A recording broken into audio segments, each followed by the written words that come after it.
नमस्कार मित्रांनो, गोड अभ्यास चॅनलवर तुमचे हार्दिक स्वागत आहे. आज आपण इयत्ता 6वीतला धडा 9वा ज्याचे नाव आहे दक्षिण भारतातील प्राचीन राज्य. दक्षिण भारतातील प्राचीन राज्य. आपण यापूर्वी प्राचीन राज्य बघत आलो, पण आता दक्षिण भारतातील का, तर हे समजून घेण्यासाठी आपण थोडं मागे जाऊया. यापूर्वी आपण बघितला 45 पेजवर आहे मौर्य साम्राज्यानंतरची राज्य. प्राचीन साम्राज्य आहे, त्याच्यानंतरची राज्य उदयाला आली. त्याच्यामध्ये आपण बघितले सर्व जे होते ते नॉर्थमधले होते. आणि त्यावेळी आपण बोललो होतो की आपण नंतर बघू साऊथचा, कारण आपण फक्त नॉर्थचे बघून घेतलेले होते. त्यामुळे आता आपण पुन्हा बघत आहोत दक्षिण भारतातले. तर लक्षात आलं, जर यापूर्वी व्हिडिओ बघितला नसेल तर डिस्क्रिप्शनमध्ये प्लेलिस्टची लिंक आहे, ती बघून घ्या. याच्यामध्ये आपण 6 टॉपिक वाचणार आहोत. पहिला आहे चेर, पांड्य, सोळ. आता लक्षात ठेवा की दक्षिण भारतातलेच आहे, मौर्यानंतरचीच आहे. पण आपण आधी नॉर्थची बघितली, उत्तरेकडची, आता दक्षिणेकडची बघणार आहोत. चेर, पांड्य, सोळ राजघराणे. नंतर आहे सातवाहन राजघराणे. त्याच्यानंतर आहे वाकाटक राजघराणे. नंतर 4 चालुक्य राजघराणे. नंतर पल्लव आणि शेवटी राष्ट्रकूट. अशा पद्धतीने आपण बघत जाणार आहोत. हा आहे मॅप दक्षिण भारताचा. भारत आता अर्धा मॅप दाखवलेला आहे यांनी आपल्याला. हा निमुळता झालेला प्रदेश, हे किनाऱ्यावरचे प्रदेश आहेत. दख्खनचा पठार, निमुळता प्रदेश. इथे श्रीलंका आहे. तर आपण बघू हे कुठून ते कुठपर्यंत. इसवी सन पूर्व 1ल्या शतकापासून येशू ख्रिस्ताचा जन्म ते 8व्या शतकापर्यंत हा कालावधी आहे याच्यामध्ये. दक्षिण भारत, ठीक आहे. तर हा आपण बघितला आता. आणि आता आपण सुरुवात करूया. चेर, पांड्य आणि सोळ. 9.1 आपल्याला 6 टॉपिक कव्हर करायचे. चेर, पांड्य, सोळ कुठे आहेत मॅपमध्ये आपण बघून घेऊया. इंग्लिश मॅप बघू म्हणजे आपली स्पेलिंगही लक्षात राहील आपल्या. चेर, पांड्य आणि सोळ. बघा यांचं किती जवळ आहे. तर आपण पहिले हे कव्हर करून घेतोय. चेर, पांड्य आणि सोळ. दक्षिणेतील प्राचीन राजसत्तामधील 3 राजसत्तांचा उल्लेख तत्कालीन साहित्यामध्ये येतो. त्यामुळे आपल्याला माहिती पडते की इथे खरंच ते होते. दक्षिणेमध्ये जे साहित्य निर्माण झालं आपण त्याच्याबद्दलही पुढे बघू. त्याच्यामध्ये या तिघांचा उल्लेख आहे. चेर, पांड्य, सोळ या त्या राजसत्ता होत्या ज्यांचा उल्लेख साहित्यामध्ये होता. लिखित साधने. राजसत्ता इसवी सनापूर्वी 4थ्या शतकात किंवा त्याही पूर्वीपासून अस्तित्वात होत्या असं आपण म्हणतो. कशाच्या आधारे तेही बघू. इसवी सन पूर्वी म्हणजे येशू ख्रिस्ताच्या जन्माच्या पूर्वी 400 वर्षापूर्वी. 4थ्या शतकात किंवा त्याही पूर्वी, त्याच्या आधी असू शकतात, सांगता येत नाही. त्याचा उल्लेख रामायण, महाभारत ह्या पुराणांमध्ये, महाकाव्यामध्ये करण्यात आला आहे. इथे त्याचा उल्लेख आहे ह्या सत्तांचा म्हणून. आणि आपल्याकडे माहिती आहे इतिहासाचे लिखित साधने आहेत. त्यामुळे दुसरा धडा बघून घ्या, यापूर्वीचे धडेही बघून घ्या. रामायण, महाभारत कुठे कुठे आलेलं आहे हे माहिती करा. त्या महाकाव्यामध्ये आहे तामिळ भाषेतील संगम साहित्यात तमिळ भाषा आजही तिथे तमिळ बोलली जाते. इंडियाचा जर तुम्ही इंडियाचा मॅप बघाल तर इथे तमिळनाडू आहे बघा. तमिळनाडू, तर तेच तमिळनाडू इथे. त्यामुळे तमिळ साहित्य लक्षात ठेवणं सोपे आहे. संगम साहित्य म्हणजे हे काय होतं इथे दिलेलं नाही आहे, परंतु आपण बघू. संगम साहित्य म्हणजे इथले जे कवी होते, जे सगळे ते एकत्र आले आणि ते एकत्र येऊन त्यांची जी सभा होती त्या सभेला संगम सभा म्हणतात. आणि त्याच्यामध्ये त्यांनी एकत्र मिळून जे साहित्य निर्माण केले त्याला संगम साहित्य म्हणतात. तमिळ भाषेत काय, कारण ती तिथली भाषा आहे, आज त्याला तमिळनाडू म्हणतात. तमिळ भाषेतील संगम साहित्य त्या 3 राजसत्तांचा उल्लेख आहे. पुन्हा एकदा उल्लेख आलेला आहे म्हणजे आपल्याला कन्फर्म होतं. कन्फर्म म्हणजे काय, आपण पहिल्या धड्यामध्ये बघितलं होतं बघा की आपण त्याची पडताळणी केली पाहिजे, छाननी केली पाहिजे. तर हे खरंच होते का, कशावरून समजतं, तर तत्कालीन साहित्य एक पुरावा झाला. रामायण, महाभारतामध्ये सांगितलेलं आहे, संगम साहित्यामध्ये सांगितलेलं आहे. अजून मौर्य सम्राट अशोकाच्या लेखामध्येही त्याचा उल्लेख आहे. पेरिप्लस ऑफ द एरिथ्रियन्स या पुस्तकात मुझीर येथे केरळच्या किनाऱ्यावरचे अत्यंत महत्त्वाचे बंदर असल्याचे म्हटले आहे. बंदर म्हणजे किनारी जिथे बोटी लागतात त्याला म्हणतात बंदर. म्हणजे एवढ्या ठिकाणी असल्यामुळे आपण 100% म्हणू शकतो की हां असं काही होतं. कारण आपण फक्त एका व्यक्तीला नाही विचारलं, आपण 4-5 व्यक्तींना विचारल्यासारखं झालं की कुठे आहे बाबा, आहे का हे. एकच सोर्स नाही. मी म्हटलं इतिहासाचं एकच साधन कधी नाही. तशा पद्धतीने वेगवेगळे सोर्स आपण बघितलेले आहे. अनेकत्व ते आपण बघितलं होतं, ते बघून घ्या एकदा. हा शब्द काय आहे? अनेकत्ववाद, अनेकांतवाद. अनेकांतवाद हा शब्द यापूर्वी गेलेला आहे. हा शब्द कसा आला ते शोधून काढा आता तुम्ही. मौर्य सम्राट अशोकाच्या लेखांमध्येही, आणि तो शब्द ह्याच पुस्तकामध्ये आहे, काय बाहेरचा शब्द नाही. अनेकांतवाद शोधून काढा. तर आपण बघितलं मौर्य सम्राट अशोकाच्या लेखामध्ये त्याचा उल्लेख आहे. इथेही मुझेरिस हे बेट, आता मुझेरिस हे बंदर जे आहे केरळमध्ये ते बघून घेऊया. इथे आहे ते, इथे चेर साम्राज्य होते, आपण बघितलं इथे चेर. तर हे कालिकत असण्याची शक्यता आहे. 100% नाही म्हणता येत, पण हे कालिकत असण्याची शक्यता आहे. इथे होते आणि याचा व्यापार बघा, आग्नेय आशिया सगळीकडे व्यापार होत होता. आणि इथून ते आपण ते पुस्तक जे बघितलं, Periplus of the Erythraean sea, हे पुस्तक इथल्या ग्रीस खलाशाने लिहिलेलं आहे. इथल्या म्हणजे व्यापार होत होता. हे व्यापार हे जे निळे आहेत पाण्यातर्फे, आणि हे जे जमिनीवरून होतं त्यांना ब्राऊन कलर आहे. तर इथून जे व्यापारी यायचे त्या व्यापाऱ्याने पुस्तक लिहिलेलं आहे, त्याने उल्लेख केलेला आहे त्याच्यामध्ये. हे बंदर चेर राज्यात होते, आपल्याला आलं लक्षात, चेरमध्ये आहे. मुझेरिस या बंदरातून मसाल्याचे पदार्थ, मोती, मौल्यवान रत्ने इत्यादी वस्तूची इटलीमधील रोम आणि पश्चिमेकडील इतर देशांकडे निर्यात होत असे. आता आपण बघूया इटली कुठे आहे बरं. इथे इंडिया आहे, इथे आपलं बेट आहे, चेर साम्राज्य आहे. इथून बोटीने गेल्यावर इटली इथे येतं. इटलीमध्येच रोम आहे. हे बघा इटली, आपण झूम करूया, इथे आहे इटली. इथून ट्रेड होत होती. काय होत होती? मसाल्याचे पदार्थ. भारतात मसाल्याचे पदार्थ, समुद्रकिनारी मोती सापडतात, मौल्यवान रत्ने सापडतात. तसे त्याच पद्धतीने यांनीही रत्ने आणि मोती व्यापार केला असेल, यांनी केला त्यावेळी. आणि हे हेच करत होते कशावरून? तर ऑफकोर्स या पुस्तकामध्ये आलं असेल, ते इतिहासाचे साधन आहे शेवटी ते. तर इथे निर्यात होत होती. निर्यात म्हणजे काय? निर्यात म्हणजे आपण त्यांना पाठवत होतो हा माल आपल्याकडून जात होता. मसाल्याचे पदार्थ भविष्यात येणार आहेत, इंग्रजांच्या काळापर्यंत होते ते, आजही आहेत. आपण त्यांना निर्यात करत होतो. हे सर्व निर्यात.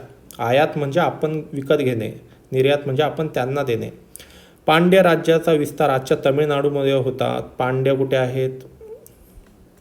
हे पांड्य आहेत. आणि आपण बघितलं हे तमिळनाडू राज्य आहे. हे तमिळनाडू राज्य आहे, महाराष्ट्रातलं, भारतातलं तमिळनाडू हे पांड्य आहे. त्यांची राजधानी मदुराई येथे आहे. विस्तार त्यांचा राज्य. तेथील उत्कृष्ट दर्जाच्या मोत्यांना खूप मागणी होती. समुद्रकिनारी भाग आहे, मोती शिंपल्यामध्ये सापडतात. समुद्रकिनारी जिओग्राफी बघा, त्यांचा भूगोल जो आहे त्याच्यावरून त्यांचा इतिहास समजतोय. मागणी होती. मदुराई ही पांड्या राज्याची राजधानी होती. मदुराई प्राचीन चोळांचे राज्य तमिळनाडूमधील तिरुचिरापल्लीच्या आसपासच्या प्रदेशात होते. पांड्यांची राजधानी मदुराई आणि चोळांची राजधानी तिरुचिरापल्ली. अशा पद्धतीने हे संपलेलं आहे. आपण पुढचा टॉपिक घेऊ आता. 9.2 आहे सातवाहन राजघराणे. सातवाहन मॅपमध्ये बघूया कुठे आहेत ते. सातवाहन राजघराणे. मौर्य साम्राज्याचा ह्रासानंतर बघा आलंच. आपण सर्व हे काय बघतोय? मौर्य साम्राज्यानंतरची राज्य. पहिलं उत्तरेकडचे बघितले आपण, आता आपण दक्षिणेकडचे बघतोय. त्यामुळे मौर्य साम्राज्याच्या ह्रासानंतर उत्तर भारताप्रमाणेच जसं तिथे होतं तसंच महाराष्ट्र, आंध्र प्रदेश, कर्नाटक. महाराष्ट्र आपण मॅपमध्ये बघून घेऊया. महाराष्ट्र नाही, भारताच्या महाराष्ट्र, आंध्र प्रदेश. आता हे तेलंगणा वेगळं आहे, पण हे पण इन्क्लूड होईल. महाराष्ट्र, आंध्र प्रदेश, तमिळनाडू, महाराष्ट्र, आंध्र प्रदेश, कर्नाटक. ओके, कर्नाटक बघू आपण.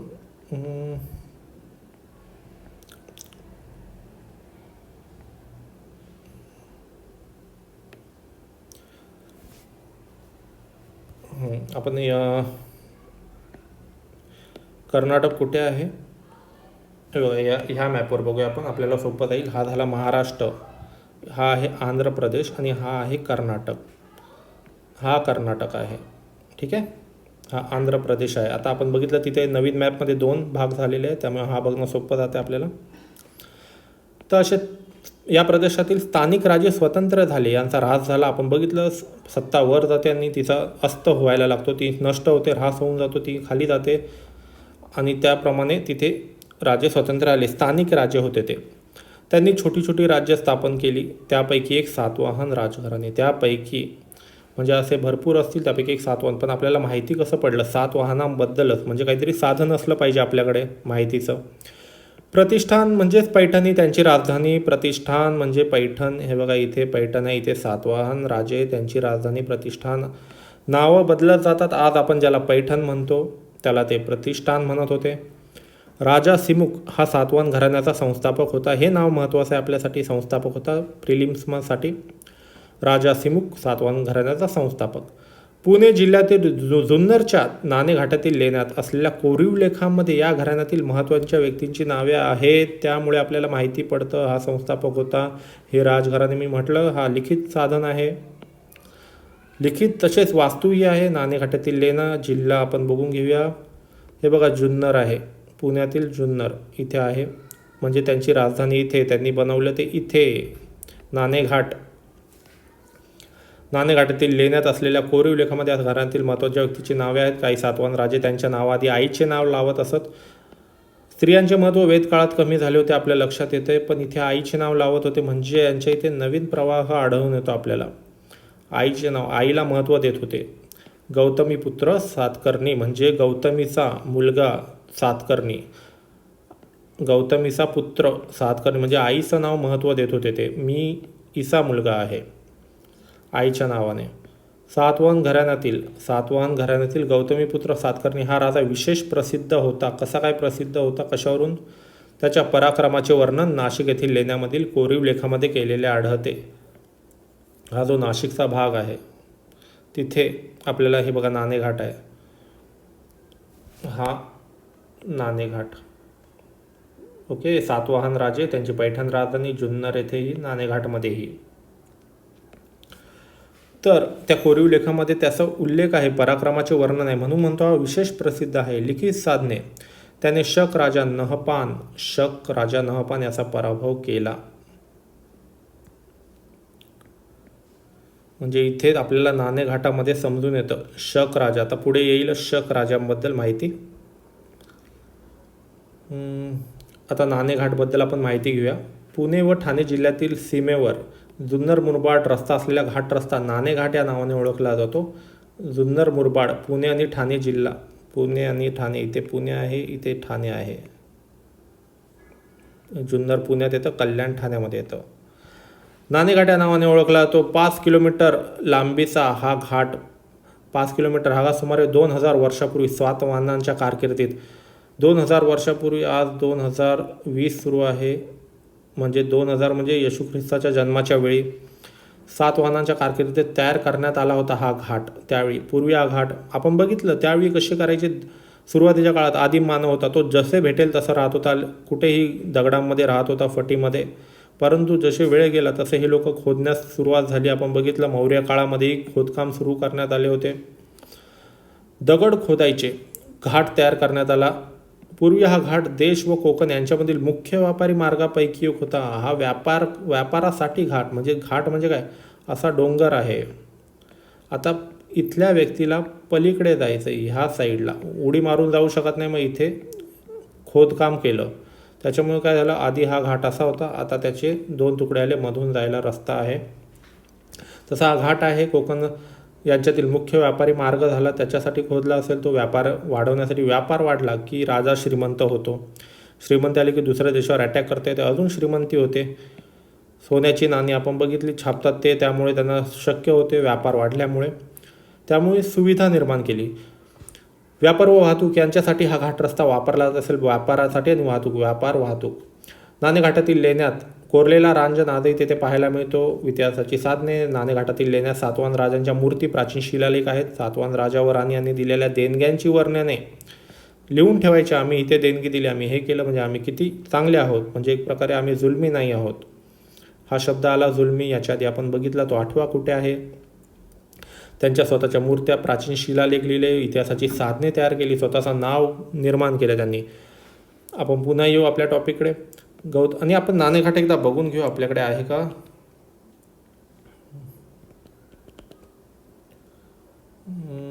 सध्या मला वाटतं आपल्याकडे इमेज नाही आहे, पण आपण सर्च करू. नाणेघाट आपण एकदा बघून घेऊया. इतिहास वाचताना असा कंटाळवाणा वाटतो, पण जेव्हा तुम्ही ॲक्च्युअलमध्ये बघता नाणेघाटाचे चित्र, खूपच सुंदर अशी चित्र आहेत हे. नाणेघाट त्या काळी म्हणजे इथून आता बघा, इथून इथे दुसरीकडे जाणं कठीण होतं, त्यामुळे घाट कोरला त्यांनी स्वतः. हे बघा तिथे लिखाण पण आढळते, ब्राह्मी स्क्रिप्ट लिपी, म्हणजे की खूप सुंदर असा घाट आहे हा.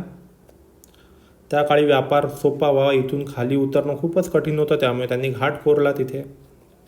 तर अशा पद्धतीने इतिहास वाचण्यासाठी जरी कंटाळवाणा वाटत असला तरी तो खूपच इंटरेस्टिंग असा आहे.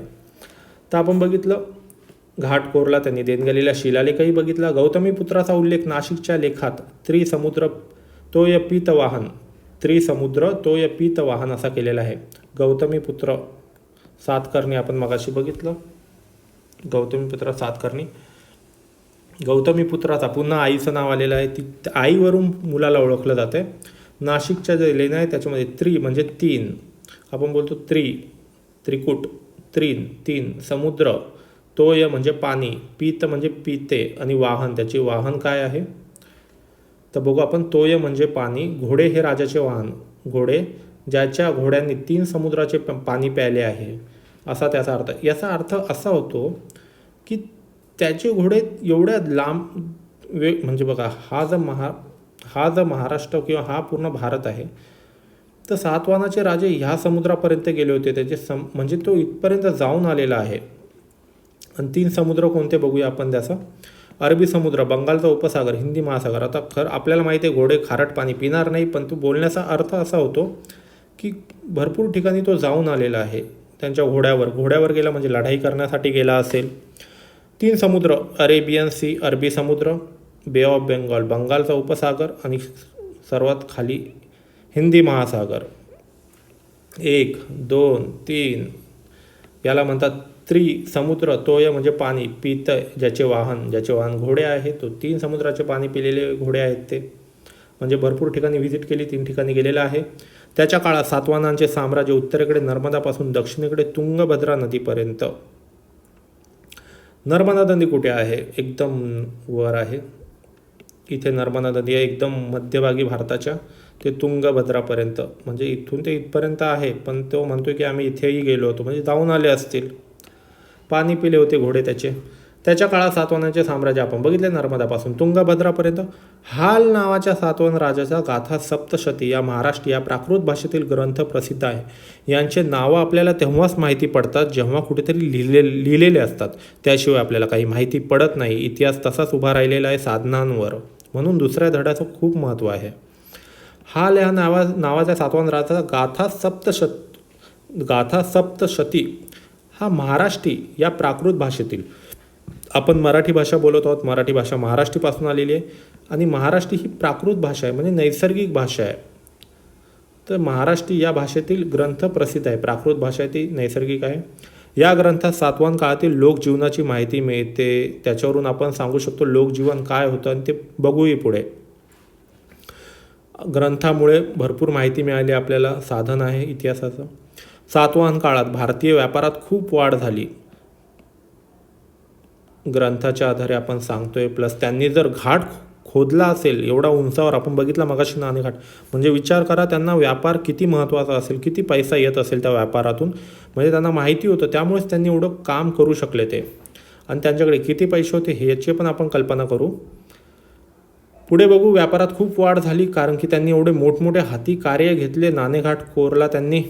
महाराष्ट्रातील पैठण, तेर, भोकरदन, कोल्हापूर या स्थळांना व्यापाराचे केंद्रे म्हणून विशेष महत्त्व प्राप्त आले. कोणाच्या काळात, सातवाहन काळात. म्हणजे चला आपण हे म्हणू शकतो सातवाहन व्यापार भरपूर झाला यांच्या काळात, कारण नाणेघाट कोरू शकले जे, ते काय करू शकतात व्यापारासाठी हे आपल्या लक्षात येतं.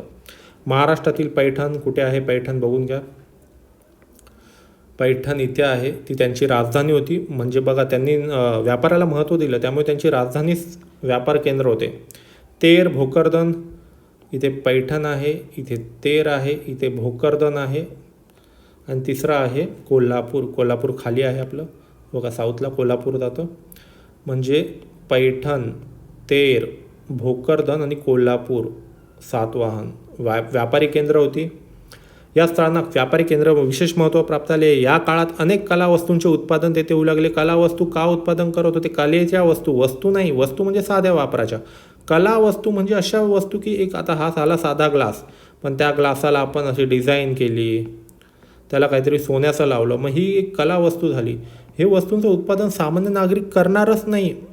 तर हे का बनवत होते? कारण ते दुसरीकडे पाठवायचे. कुठे पाठवायचे? इथे बंदरं होती महत्त्वाची. त्या बंदरावरून आपण बघितलं मुजिरीस बघा, त्या वस्तू दुसऱ्या देशात जायचं. आग्नेय आशिया, वायव्य ग्रीस इथे हे श्रीमंत व्यापारी विकत घ्यायचे. त्यामुळे आपल्याला लक्षात येते की का उत्पादन होत होतं कला वस्तूंचे, आणि म्हणून तर व्यापारात वाढ झाली होती. एवढा पैसा आला ते कला वस्तू विकून, त्यामुळेच तेवढं नाणेघाट करू शकले ते. भारतीय मालाची निर्यात रोमपर्यंत होत होती. आपल्याला बघितलं व्यापारात वाढ झाली. काही सातवाहन नाण्यांवर जहाजाच्या प्रतिमा होत्या. म्हणजे बघा त्यांचे नाण्यांवर आधी आपण बघितलं ग्रीक लोकांच्या प्रतिमा स्वतःची आणि देवतेची, कारण तेव्हा धर्माला महत्त्व होतं, ते जिंकायचे. पण इथे व्यापार एवढा वाढला की शेवटी त्या नाण्यांवर जहाजाचा, कारण जहाजामुळे व्यापार होत होता त्यांचा. जहाजामध्ये, जहाज म्हणजे काय? शिप. हे पाण्यामध्ये शिप आहे, इथून तिथे जाण्यासाठी व्यापार आपण बघितलं. हे पाण्यामार्फत हे व्यापार होत होते. म्हणजे इतिहासातलं नाणं बघून आपल्याला समजतं की त्या जहाजाचं महत्त्व किती जास्त होतं, कारण त्याच्यामुळेच ते एवढे व्यापार करू शकले. सातवाहन राजांचं हे महत्त्व आहे व्यापार. महाराष्ट्रातील अजिंठा, नाशिक, कारले, भाजे, कान्हेरी, जुन्नर येथील लेण्यांवर सातवाहन काळात खोदलेले आहेत. पैसाच एवढा आला, पैसा भरपूर आला त्यांच्याकडे, त्याच्यामुळे त्यांना हे सर्व करता आले. म्हणून लक्षात ठेवा, पैसा आला आणि शांतता असेल तर आपल्याला हे सर्व करता येतं. अजंता, नाशिक, अजंता, नाशिक, कारले, भाजे, कारले कुठे आहे? कारले आणि भाजे, आणि शेवटी आहे कान्हेरी, जुन्नर. कान्हेरी महाराष्ट्रात आहे, आपलं मुंबईमध्ये, मुंबई साईडला कान्हेरी आणि जुन्नर. म्हणजे त्यांचं जिथे जिथे राज्य होतं जेवढं जमेल तेवढे त्यांनी खोदून घेतले. लेण्या किती खर्च आला असेल, पण तेवढे पैसेही होते त्यांच्याकडे. व्यापारच भरपूर वाढला होता. दक्षिणेकडचं हे वैशिष्ट्य यांनी व्यापाराकडे महत्त्व का दिलं? कारण आपण बघू पुढे का यांचाच व्यापार का वाढला, आणि नॉर्थवाले जे होते उत्तरेकडचे ते का नाही एवढे करू शकले, त्याचंही आपण कारण बघू. आपण पुढे बघू वाकाटक राजघराणे. इसवी सनाच्या 3ऱ्या शतकाच्या सुरुवातीस सातवाहनांची सत्ता क्षीण झाली. व्यापार भरपूर केला, परंतु हळूहळू नुसतं व्यापार करून श्रीमंती येते, परंतु ते जे प्रशासन चालवावं लागतं, तो राजा जो असतो प्रशासन चालवणारा, तो नेहमीसाठी सत्ता टिकवून ठेवणे कठीण जाते. आपण बघितले अलेक्झांडर एवढा मोठा, ज्याने अर्धं जग जिंकलं, त्याच्या मृत्यूनंतर त्याच्या सरदारांमध्ये भांडणं सुरू आले, हा माझा प्रतिष्ठा, असं यांच्यामध्येही ते झालं. श्रीमंती होती परंतु प्रशासन चुकलं, त्याच्यामुळे सत्ता क्षीण झाली. व्यापार नाही, व्यापार तसाच होता, श्रीमंती तशीच होती, पण सत्ता टिकवून ठेवणं कठीण झाली. त्यानंतर उद्याला आलेल्या राजघराण्यामध्ये वाकाटक एक सामर्थ्यशाली राजघराणे होते. वाकाटक त्यांच्यामध्येच हे क्षीण झाले, त्यामुळे यांना वाटलं आता आपण आपले राज्य निर्माण करू. वाकाटक राजघराण्याच्या संस्थापकामध्ये नाव विंध्य शक्ती हे नाव बघा, विंध्य शक्ती. आणि आपण आता महाराष्ट्राचा मॅप बघू आपण, किंवा इंडियाचा मॅप बघू. इथे बघा विंध्य रेंज आहे.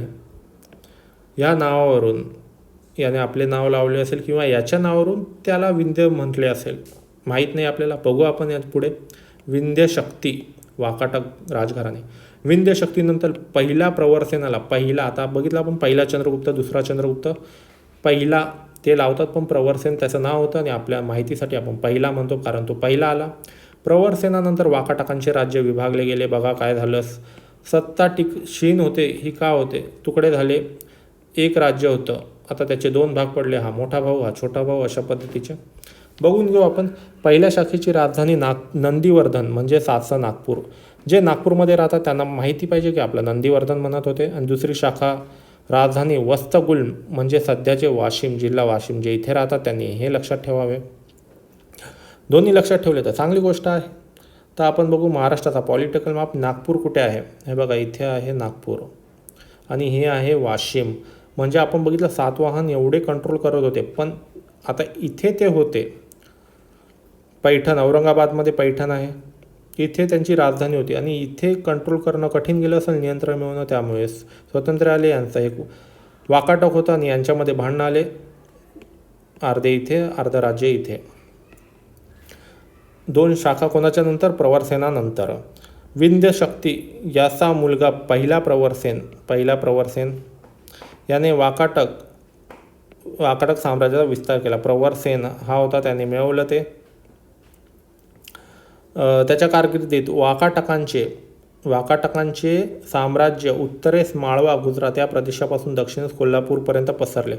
उत्तरेस माळवा होता. तिथून दक्षिणेस कोल्हापूर, आपण बघितलं कोल्हापूर इथे आहे, कोल्हापूरपर्यंत पसरले. कोल्हापूरचे त्या काळातील नाव कुंतल असं होते. कोल्हापूरला जे राहतात त्यांनी लक्षात ठेवा, UPSC विचारू शकते MPSC इंटरव्ह्यूमध्ये. गुप्त साम्राज्य, दुसरा चंद्रगुप्त याची मुलगी प्रभावतीचा विवाह दुसरा रुद्रसेन या वाकाटक राजाशी झाला होता. का झाला होता हे पण आपण बघितले. तर हे आहे चंद्रगुप्त याची मुलगी प्रभावती नाव होतं तिचं, वाकाटक राजाशी झालं. याची माहिती आपण यापूर्वी घेतली आहे, बरोबर. हरिसेन या वाकाटक राजाचा वराहदेव नावाचा मंत्री होता. कसं माहिती पडलं आपल्याला ते बघू आता कशावरून, कारण एक मंत्र्याबद्दल माहिती पडते आपल्याला. याच्या आधी खूप मंत्री झाले असतील, पण याचं नाव का माहिती पडलं? तो बौद्ध धर्माचा अनुयायी होता. नवीन प्रवाह आपण बघितले. व्यापाराला महत्त्व दिला, व्यापाराचं महत्त्व वाढवलं ह्या लोकांनी. यज्ञाचं कुठे आहे का उल्लेख? नाही. म्हणून नवीन प्रवाहाचे होते हे. अजिंठा येथील 16 क्रमांकाचे लेणे त्याने खोदवून घेतले होते. ओके. अजिंठ्याच्या इतरही काही लेण्यामधील खोदाईचे तसेच लेणी चित्रांनी सुशोभित करण्याचे काम हरिसेनाच्या कारकिर्दीत झाले. आता त्याने लेण्या ज्या खोदवून घेतल्या, हे बघा अजिंठा येथे त्याने अजिंठा कुठे आहे? अजंता म्हणजे अजिंठा. त्याने जे खोदवून घेतले त्याच्यामध्ये त्याने सर्व चित्र काढले, त्याच्यामध्ये स्वतःचा नावाचा उल्लेखही केला त्याने. त्यामुळे आपल्याला माहिती पडतं की अशा पद्धतीने यांनी बनवलं असं आपल्याला माहिती पडतं. वराहदेवने बनवलेले आहे. हरिसेन या वाकाटक राजाचा वराहदेव नावाचा मंत्री होता. वराहदेव मंत्री होता आणि हा राजा होता. आणि ह्या मंत्र्याकडे एवढा पैसा होता की लेणी खोदवून घेऊ. म्हणजे विचार करा, त्यांच्याकडे भरपूर पैसे होते, परंतु तरी सत्ता क्षीण होते. प्रशासन त्याने खोदवून घेतले होते. अजिंठ्याच्या इतरही काही लेण्यामधील खोदायचे चित्रांनी सुशोभित करण्याचे काम हरिसेनाच्या कारकिर्दीत झाले. कारकिर्द म्हणजे त्याच्या काळात वराहदेवने केले होते, यानेही केले असेल. वाकाटक राजा दुसरा प्रवरसेन, आता हा पहिला झाला प्रवरसेन, आता दुसरा, म्हणून त्याच्यामुळे पहिला दुसरा लावतात. याने महाराष्ट्री ही भाषा होती, हे महत्त्वाचं आहे. प्रत्येकजण महाराष्ट्री, म्हणून तर आज आपण याला महाराष्ट्र का म्हणतो? कारण महाराष्ट्री भाषा. या प्राकृत भाषेतील, आता बघा अजिंठा येथील बोधिसत्व पद्ममत पाणी आपण बघितलं, तो बौद्ध धर्माचा अनुयायी होता, त्यामुळे बोधिसत्वाचं चित्र त्याने काढलेलं आहे. चित्र बघून घ्या, सुंदर चित्र आहे. तेवढा वेळ मिळाला त्यांना करण्यासाठी, कारण शांतता होती म्हणून व्यापार वाढला, पैसा आला, त्या पैशातून त्यांनी हे कामं करू शकले. ते महाराष्ट्री या प्राकृत भाषेतील दुसरा प्रवरसेन, त्याने काय केलं? सेतुबंध या ग्रंथाची रचना केली. तसेच कालिदासाचे मेघदूत या काव्य याच काळातील आहे. तुम्हाला नंतर एक लक्षात आणून देतो, हे साऊथ डेक्कनचं बघतोय आपण. यांचे ग्रंथ बघा, सेतुबंध, कालिदासाचे मेघदूत हे काव्य आले ह्या काळात. ठीक आहे, आपण पुढे जाऊ. कालिदास या काळामध्ये होता, गुप्तांच्या काळात कालिदास होता. गुप्त साम्राज्य, ते पण मौर्य साम्राज्यानंतरच हे आलेले आहे. सगळे गुप्त, कालिदास, वाकाटक हे सगळे मौर्य साम्राज्यानंतर आलेले आहे. कारण ते एवढे पॉवरफुल होते मौर्य की त्यांच्या काळात त्यांना वर नाही येता आलं, राज्य स्थापन नाही करता आलं. 9.4 बघू, चालुक्य राजघराणे. आता चालुक्य कुठे आहेत? हे बघा इथे चालुक्य आहेत. कर्नाटकातील चालुक्य, हे कर्नाटक आहे. चालुक्य राजघराण्यांची सत्ता बलशाली होती. वाकाटकानंतर प्रबळ झालेल्या सत्तांमध्ये कदंब, कलचुर इत्यादी सत्तांचा समावेश होता. वाकाटकानंतर म्हणजे ते वाकाटकांची सत्ता जेव्हा अस्ताला जात होती त्याच्यानंतर आले ते, त्याच्यामध्ये हे 2 होते. त्या सर्वांवर चालुक्य राजांनी वर्चस्व प्रस्थापित केले. म्हणजे आधी चालुक्य हे छोटे होते, नंतर हे जे वाकाटक गेले, त्याच्यानंतर हे जो सत्ता आल्या ज्या छोट्या त्यांच्यावर चालुक्यांनी स्वतःचे वर्चस्व प्रस्थापित केले, म्हणजे जिंकले. पहिला पुलकेशी यांनी इसवी सनच्या 6व्या शतकात, इसवी सनच्या 6वं शतक म्हणजे येशू ख्रिस्ता जन्मानंतर 600 वर्ष, 600मध्ये, आता आपण 2020मध्ये आहोत, तसं ते 600मध्ये कुठेतरी 6व्या शतकात आपण 21व्या शतकात आहोत. ते 6व्या शतकात चालुक्य घराण्याची सत्ता स्थापन केली. पहिला पुलकेशी. आता पुलकेशी नंतरही आला असेल म्हणून याला पहिला पुलकेशी स्थापना केली आहे. संस्थापक आहे, महत्त्वाचा आहे. पहिला पुलकेशी. कर्नाटकातील बदामी येथे त्याची सत्ता स्थापन केली. कर्नाटकातील बदामी हा आहे कर्नाटक आणि हा आहे बदामी, इथे स्थापन केली. बदामीचे प्राचीन नाव वातापी असे आहे. प्राचीन नाव वातापी. नावं बदलत राहतात. आपण काश्मीरचंही बघितलं होतं, नाव किती बदलले होते. वातापी असे. चालुक्य राजा दुसरा पुलकेशी. मग आला दुसरा पुलकेशी. पहिल्याने स्थापन केली आणि दुसरा जेव्हा आला त्याने सम्राट हर्षवर्धनाचे आक्रमण परतवून लावले. हे महत्त्वाचं आहे. सम्राट हर्षवर्धन वर होता, आपण बघितलं गंगेच्या इथे. तो खाली आला तेव्हा यांनी आक्रमण परतवून लावले. म्हणजे जेव्हा इथून सैन्य आलं नॉर्थवरून, उत्तरेकडून यांच्यावर सत्ता हस्तगत करण्यासाठी, कारण सातवाहन नाही उरले त्यावेळी, वाकाटकही नाही, त्यावेळी यांनी लढा दिला. आणि लढाईनंतर यांना असं वाटलं की आपण खाली नाही जाऊ शकत आता, हे खूपच लढतायत. मग ते परत पळून गेले. त्याला म्हणतात परतवून लावले. सम्राट हर्षवर्धनाचे आक्रमण परतवून लावले. हर्षवर्धनाबद्दल आपण माहिती घेतलेली आहे यापूर्वीच्या धड्यामध्ये, ते व्हिडिओ बघून घ्या, डिस्क्रिप्शनमध्ये लिंक आहे. बदामी, ऐहोळे, पट्टदकल येथील प्रसिद्ध मंदिरे चालुक्य राजांच्या कारकिर्दीत बांधली गेली. बदामी, ऐहोल, पट्टदकल 3 आहेत बघा. काय आहेत? मंदिरे बांधल्या गेली. एवढा पैसा आला. हे टेम्पलचे चिन्ह आहेत. हे केवचे आहे. इथे केव जास्त आहेत, इथे मंदिरे जास्त आहेत आणि केवही एक छोटीशी केव आहे. तर या कारकिर्दी बांधली गेली. पैसा भरपूर होता यांच्याकडे. लक्षात ठेवा, साऊथवाल्यांकडे पैसा भरपूर होता, कारण की व्यापाराला खूपच महत्त्व दिलं आणि समुद्रकिनारा जवळ असल्यामुळे एक्सपोर्ट जास्त झाली, निर्यात भरपूर झाली. जे वर शक्य झालं नाही जास्त नॉर्थला, जे उत्तरेकडचे राज्य होते त्यांना इथे सहज शक्य आलं, कारण समुद्राने व्यापार करणं खूप सोपं असतं. जमिनीवरून खूप अडथळे येतात, तिथे टोळ्या अटॅक करतात. इथे समुद्रामध्ये त्यावेळी कोणीही नव्हतं, जाणे सोपे होते. आपण बघितले भरपूर व्यापार केला यांनी, त्यामुळे इथे श्रीमंती भरपूर होती यांच्या तुलनेत. इथेही सोन्याची नाणी छापली, पण हे गंगेचं खोरं होतं त्यामुळे मैदानी प्रदेश, त्यामुळे लोकसंख्या जास्त होती, मोठमोठी नगरे उदयाला आली. पण हे जास्त श्रीमंत झाले कारण की किनारी प्रदेशात होते. तर ते एक कारण आहे. जिओग्राफी, भूगोलामुळे त्यांचा इतिहास बदलला. त्यामुळेच इथे एवढी मंदिरं का उदयाला आली. इथे का नाही मंदिरं बांधली, का नाही इथे मोठमोठ्या गोष्टी घडल्या. इथेच का घडल्या, कारण की पैसा भरपूर आला हे निर्यात करून. ते एक कारण आहे की ह्या लोकांना, ह्या राजांना मंदिरे बांधायला एवढा वेळ मिळाला, एवढा पैसा मिळाला. आणि आक्रमण पण असं सहजासहजी होत नव्हते. दख्खनचे पठार होते. हर्षवर्धनाला सारखे इथे येत नव्हते. जेवढे ते इथे अटॅक करायचे, वायव्यवाले इथपर्यंत यायचे, हे लोक भांडून त्यांना परत पाठवायचे आणि इथे सेफ राहिला. दख्खनच्या पठाराचे महत्त्व, जसे हिमालयामुळे इथून डायरेक्ट येत नव्हते, इथून यायचे, तसे इथे पठारामुळे. आणि यांचा व्यापार, एवढे मंदिरं का बांधू शकले, पैसा का भरपूर आला, व्यापार. समुद्रातून व्यापार करणे सोपे आहे. इथून टोळ्या येत होत्या सारख्या, आपण बघितलं खैबर पास, बोलान पासमधून. अशा पद्धतीने जिओग्राफी, भूगोल हा इतिहासावर परिणाम करतो. पट्टदखल मंदिर बघा, हे मंदिर बांधायला किती खर्च आला असेल, हा पैसा आला कुठून, त्याचं ते कारण आहे व्यापार. खूप बारकाईने बांधलेलं आहे. डिटेल्स असं बांधायचं म्हणून बांधलेलं नाही आहे, खूप नक्षीकाम केलेली दिसते. भूगोलाचे हे सगळं का झालं, भूगोलामुळे शक्य झालं. आता पुढे बघूया पल्लव राजघराणे. पल्लव कुठे आहेत बरं. पल्लव इतिहास वाचताना फक्त ते वाचू नका, भूगोल बघून. म्हणून आपण मॅपला एवढं महत्त्व देत होतो. मॅपमुळे आपल्याला समजतं का होऊ शकलं असेल एवढे मंदिरं, हे का. हे बघा केव्ज, टेम्पल्स, किती केव्ज आहेत बघा. पैसा भरपूर आहे, पैसा. आणि एकदम उंचावर बांधले, कारण तिथे आक्रमण होत नव्हतं. बसा आणि बांधत बसा, कोणी येणार नाही आक्रमण करायला. आणि जेव्हा आले हर्षवर्धन तेव्हा एवढं कठीण परिस्थिती होती, सोडून येणं, परतवून लावलं त्यांना.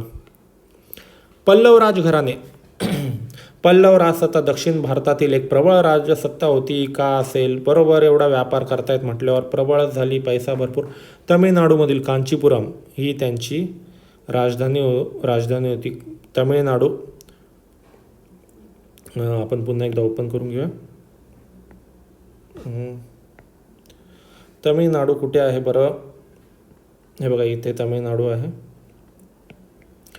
कांचीपुरम इथे आहे. कांची म्हणजेच कांचीपुरम. इथे महाबलीपुरम आहे, ती त्यांची राजधानी होती.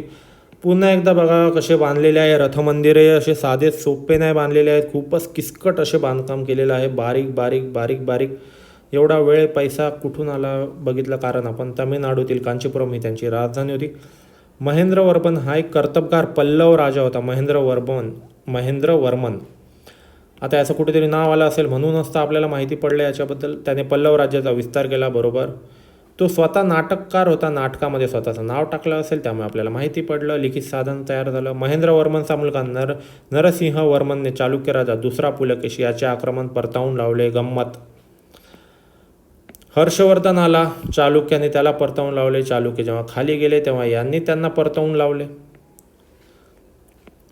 त्याच्या कारकिर्दीत महाबलीपुरम येथील प्रसिद्ध रथमंदिरे खोदवली गेली. पैसा भरपूर आहे. ही रथमंदिरे अखंड पाषाण म्हणजे एक पूर्ण अख्खा दगड असतो.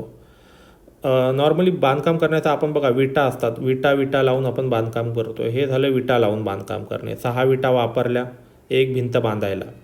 पण विचार करा, एक अख्खा दगड आहे, खूप मोठा दगड आहे. हे भाग आपण कापत गेलो, त्याचे तोडला आणि त्याच्यापासून एक भिंत तयार केली, तर याला म्हणतात अखंड. कुठेही जॉईंट नाही आहे, कुठेही जोडलेला नाही, एक अख्खा दगड आहे, त्याला तोडून रथमंदिर बनवलेलं आहे. हे जे रथमंदिर दिसत आहे हे पूर्ण आधी एवढा मोठा दगड होता, दिसायला साधा दगड होता, मग ते तोडून अशा पद्धतीने हे मंदिरं तयार केले गेले. एवढा पैसा. पल्लव राजांचे आरमार प्रबळ आणि सुसज्ज होते, बरोबर. पल्लव राजांचे आरमार, आता तुम्ही सांगा का बरं? आरमार म्हणजे काय? त्यांच्या बोटी होत्या समुद्रामध्ये, खूप आरमार सैनिक होते त्या बोटीवर. यांचा पैसाच येत होता व्यापारातून भरपूर पैसा येत होता, त्यामुळे त्या बोटींची सुरक्षा यांच्यासाठी खूप महत्त्वाची होती. त्याच्यामुळे त्या बोटींसोबत आरमार असणं गरजेचं होतं. नॉर्थला आपण बघितलं, उत्तरेला आपण जो बघतो ह्या राजा जे इथे राहत होते यांच्याकडे बोटी का नव्हत्या? कारण ते जमिनीवरून राहायचे, त्यांना गरज नव्हती. यांचा व्यापारच पूर्ण बोटीतून होत होता. आपण बघितलं पूर्णपणे बोटीवर व्यापार होता, त्यामुळे त्या बोटींची सुरक्षा करणे जिम्मेदारी होती. व्यापारातून पैसा एवढा येत होता की त्यांचा आता तो पैसा वाचवणे आहे. त्यामुळे आपण बघतोय की त्यांचे आरमार प्रबळ होते. त्यांच्या काळात भारताचा आग्नेय आशियातील देशांशी जवळचा संबंध आला. आग्नेय आशिया म्हणजे कोणते बरं देश? हे आहे आग्नेय. दिशा बघून घेऊया आपण. ही आहे उत्तर दिशा, ही आहे दक्षिण दिशा, ही आहे पूर्व, ही आहे पश्चिम. हे आपल्याला बऱ्यापैकी माहिती असतं, पण आपल्याला हे माहीत नसतं की हे आहे, ही बघू पहिलं वायव्य, कारण आपण नेहमी बघत आलेलो वायव्य दिशा. ही आहे ईशान्य दिशा, ही ईशान्य दिशा आहे. ही आहे आग्नेय दिशा आणि ही आहे नैऋत्य दिशा. वायव्य, ईशान्य, आग्नेय आणि नैऋत्य. लक्षात ठेवण्यासाठी सिंपल गोष्ट अशी करा, ह्या दिशा तर लक्षात राहतात, पूर्व, पश्चिम तर दक्षिण. सिंपल आहे ये ना. वायव्य, ईशान्य, ये ना, इथे ए आहे, इथे एन आहे, नैऋत्य, आणि हे जो ए आहे येनाचा, ये ना, असं लक्षात ठेवू शकता तुम्ही. तर त्यामुळे आग्नेय आपण बघितलं. आग्नेय म्हणजे ह्या दिशा, या कुठे गेले आपले, हे देश. तर आपल्या लक्षात आलेलं आहे आग्नेय आहे त्यांच्या प्रबळ आरमार का होतं बघितलं. जवळचा संबंध का आला? व्यापारी होते, व्यापार करायचे. देशांतर्गत देशाबाहेरील व्यापार भरभराटीला आला. लक्षात ठेवण्याची गरज नाही आहे, कारण आपलं आता माहितीच पडलं आहे हे काय करायचे. युआन शॉंग याने कांचीला भेट दिली होती, आपण यापूर्वी बघितलं. युआन शॉंग चीनमधून आला होता, तो इथे आला होता, फिरत सगळीकडे फिरला तो. कांचीला भेट दिली होती आणि आपण बघितलं तो लिहून ठेवायचा सगळं कुठे कुठे गेला होता, तर त्याने लिहून ठेवले म्हणून आपल्याला माहिती पडतं. त्यांच्या राज्यात सर्व धर्माच्या लोकांना सहिष्णुतेने आणि न्यायाने वागवले जाईल असे त्याने म्हटले आहे. कोणी म्हटलं? युआन शॉंग म्हटले आहे, म्हणजे तो बोलला नाही, त्याने लिहिले. ते लिखित साधने आहेत ना, ते लिखित साधने. आता शेवटचं बघतोय आपण राष्ट्रकूट राजघराणे. राष्ट्रकूट कुठे आहे बरं? राष्ट्रकूट बघा इथे आहे, नंतर आलेले. राष्ट्रकूट राजघराण्याच्या भरभराटीच्या काळात म्हणजे वर अशोकाच्या काळात जसं मौर्य साम्राज्य टॉपला पोहोचलं होतं, तसं भरभराटीचा काळ होता. त्यांची सत्ता विंध्य पर्वतापासून, विंध्य पर्वत आपण बघितलं मग अशी विंध्य शक्ती, त्याच्या नावावरून परत एकदा बघायचं असेल तर बघू शकतो आपण. विंध्य पर्वतापासून दक्षिणेला कन्याकुमारीपर्यंत, दक्षिणेला ही कन्याकुमारी आहे. इथे मॅपमध्ये नाही आहे पण इथे कन्याकुमारी आहे. एवढी सत्ता झाली भरभराटीच्या काळामध्ये, तो काळ खूप थोडासा काळ होता, कारण एवढी सत्ता आपल्याला माहिती आहे, एवढी सत्ता टिकवून ठेवणे सोपे नसते. मग सत्ता निघून जाते, व्यापार राहतो, परंतु सत्ता टिकवणे कठीण आहे. प्रशासन दंतीदुर्ग या राजाने प्रथम त्याची सत्ता महाराष्ट्रात स्थापन केली. दंतीदुर्ग या राजाने, हे नाव महत्त्वाचं आहे. त्यांची सत्ता, राष्ट्रकुटांची सत्ता महाराष्ट्रात स्थापन केली. कृष्णराजा पहिला याने वेरूळचे सुप्रसिद्ध कैलास मंदिर खोदवले. कृष्णराजा पहिला वेरूळ कुठे आहे मॅपमध्ये आपल्याला दिसतंय, वेरूळ इथे आहे, पण इथे दिसत नाही आपल्याला, पण त्या साईडला ते आहे वेरूळचे लेणे आपण बघतो इथे. बघून घेऊ आपण, नंतर पुन्हा बघू मॅप. रिव्हिजन ज्यावेळी करू त्यावेळी आपण अशा गोष्टी बघू ज्या आपल्याला इथे मॅपमध्ये आढळल्या नाही. वेरूळचे आहे. आत्तापर्यंत आपण प्रामुख्याने प्राचीन भारतातील विविध राजकीय सत्तांचे, धडा संपला इथे. वेरूळचे सुप्रसिद्ध कैलास मंदिर, वेरूळचे कैलास मंदिर. आत्तापर्यंत आपण प्रामुख्याने प्राचीन भारतातील विविध राजकीय सत्तांची माहिती घेतली. बरोबर, आपण बघितलं राजे रजवाडे का यांची माहिती सोप्या पद्धतीने मिळून जाते, कुठेही माहिती मिळते राजाचे नाव. पुढील पाठात आपण प्राचीन भारतातील सामाजिक आणि सांस्कृतिक जीवनाचा आढावा घेऊ. हे कशातून माहिती पडलं आपण बघितलं, युआन शॉन जे यायचे ते लिहून जायचे. आता बघा, युआन शॉनने लिहिलं, लोकांना सहिष्णुतेने न्यायाने वागवले होते. मग तसे आपण याचं सामाजिक आणि सांस्कृतिक जीवन कसं होतं, असे वेगवेगळे जे सोर्स आहेत, आपल्याकडे माहिती आहे, साधने आहेत, त्याच्यातून आपण, आता हे बघा वेरूळ येथे कैलास लेणे, बघा किती म्हणजे मोठा दगड आहे, त्याच्यातून एवढं बारीक काम केलेलं आहे. हा पिलर बघा, भरपूर खर्च केलेला आहे, कारण पैसा तेवढा होता, व्यापार भरपूर होता. आता आपण ते संपलेलं आहे. आता सामाजिक आणि सांस्कृतिक हे ठीक आहे, राजांनी बांधले, लोकांना खायला काय होतं ते बघू आपण. आता पुढे माहीत आहे का, थोडक्यात बघून घेऊ. Periplus of the Erythraean Sea Greek खलाशाने लिहिलेलं आहे, आपल्याला माहिती आहे, इतिहासाची साधन आहे. पेरिप्लस म्हणजे माहिती पुस्तक, पण हे माहिती नव्हतं की आपल्याला माहिती पुस्तक म्हणजे पेरिप्लस, ते प्रवास वर्णन जसं असतं तर पेरिप्लस म्हणतात. एरिथ्रियन सी म्हणजे तांबडा समुद्र. आपण मॅप बघूया चला. तांबडा समुद्र म्हणजे रेड सी, तांबडा म्हणजे लाल कलर, सी म्हणजे समुद्र, तांबडा समुद्र. पेरिप्लस माहिती कसली, तांबड्या समुद्राची. एरिथ्रियन सी कारण हे ग्रीक होते ते, म्हणून त्याला, आणि इराणच्या आखातात तांबडा समुद्र. आणि आता हे ओके, आपण इथं बघू. एरिथ्रियन सी म्हणजे तांबडा समुद्र. ग्रीक लोकांच्या दृष्टीने हिंदी महासागर आणि इराणच्या आखात हे तांबड्या समुद्राचाच भाग होते. असू शकतं, का नाही, ते काही एवढे त्यांच्याकडे एवढे टेक्नॉलॉजी नव्हती, मॅप नव्हती. त्यांना वाटायचं हा समुद्र आणि हा समुद्र, इंडियन ओशन, मोठं करू, त्यात काही चुकीचं नाही आहे. त्यांना माहीत नव्हतं, याच्यामध्ये काही गडबड नाही आहे. त्यावेळी तेवढा मॅप नव्हता, तेवढी टेक्नॉलॉजी नव्हती की ते पृथ्वीचा मॅप बघू शकतील. त्यामुळे त्यांना असं वाटायचं की हिंदी महासागर आणि जे तांबडा समुद्र आहे ते एकच आहे. म्हणजे आपण इथे बघितलं, त्यांना वाटायचं की हे जे लाल समुद्र आहे ते इथून व्यापार करायचे. कसं माहिती पडलं हे बघा, इथून जायचे ना माल, इथे जायचा, तर इथला जो व्यापार होता ग्रीस, इथे युरोपमध्ये होतं. त्यांना वाटायचं हा जो समुद्र आहे आणि हा जो समुद्र आहे इंडियन ओशन, तो एकच आहे. त्यांना माहीत नव्हतं की इथेही अरब असा आहे. माहिती असेल, पण ज्याने लिहिलं त्याला माहिती नसेल. हे साधारणपणे इसवी सनच्या पहिल्या शतकातील पुस्तक, म्हणजे येशू ख्रिस्ताचा जन्म आला त्याच्या 100 वर्षापर्यंतच्या काळात. आणि हे पुस्तक लिहिणारा खलाशी इजिप्तमध्ये राहणारा होता. बघा, तो राहत होता इजिप्त, हा एरिया, हे बघा इथे इजिप्त आहे, इथे इजिप्त आहे. इथून आले ते खलाशी. मग समुद्रातून त्यांना वाटायचं हा समुद्र एवढा लांब आहे की त्यांना वाटायचं हे एकच आहे पूर्ण. म्हणजे असं असतं, इतिहास ज्यावेळी आपण लिखाण करतो तेव्हा आपल्याला हे बघणं गरजेचं असतं की त्या लोकांना एवढी इन्फॉर्मेशन नव्हती, एवढी माहिती नव्हती जेवढी आज उपलब्ध आहे. एका पानावर आपण बघतो पूर्ण पृथ्वीचा मॅप, त्यांना नव्हता. त्यामुळे ते जे लिहितात ते जसं तसं खरं म्हणता येत नाही. आणि तो खलाशी होता. भारताचा समुद्र किनारा, इराणच्या आखात, इजिप्त या प्रदेशादरम्यान चालणाऱ्या व्यापाराची माहिती पेरिप्लसमध्ये मिळते, कारण तो खलाशी होता. तो बघायचा आणि तो लिहायचा की आम्ही इथे पोहोचलो, तिथे पोहोचलो आणि हे एकच आहे सगळं, असं लिहायचं. बॅरीगादा म्हणजे भडोस, नालासोपारा, कल्याण, मुजिरास इत्यादी भारतीय बंदराचा उल्लेख पेरिप्लसमध्ये आहे, कारण तो व्यापारी खलाशी होता. खलाशी म्हणजे काय, जो बोट चालवतो तो. मग त्याने ज्या ठिकाणांची नावं लिहिली ते ठिकाणे कुठे आहेत, इथे आपण हा मॅप बघूया. नालासोपारा हे सगळं कल्याणमध्ये आहे. नालासोपारा हे सगळे बंदरं आहेत. बडोस, नालासोपारा, कल्याण, मुजिरीस आपण इकडे बघितलं. हे मुजिरीस आहे. याचा उल्लेख कसा काय आला? कारण तो तिथे गेला होता. मुजिरीस हे केरळमधील कोचीनच्या जवळ असणारे प्राचीन बंदर होते. हे केरळ इथे खाली आहे, आपल्याला माहिती आहे. हे बघा केरळ कालिकत. आज ते अस्तित्वात नाही. अस्तित्वात असेलही तरी त्याचं दुसरं नाव असेल, पण आपल्याला त्या मुजिरीस भेटत नाही आपल्याला. अशा पद्धतीने धडा संपलेला आहे. स्वाध्याय, धड्याकालचा स्वाध्याय बघून घ्या. व्हिडिओ पॉज करा आणि बघून घ्या आणि सोडवण्याचा प्रयत्न करा. सोपं जाईल, लक्षात ठेवणं सोपे जाईल.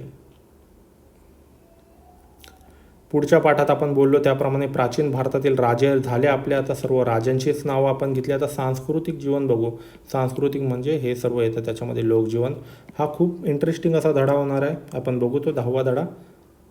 हे सोडवण्याचा प्रयत्न करा. याच्या आधीचे व्हिडिओ बघितले असेल तर बघून घ्या, रिव्हिजन होईल. पुन्हा भेटू. बाय.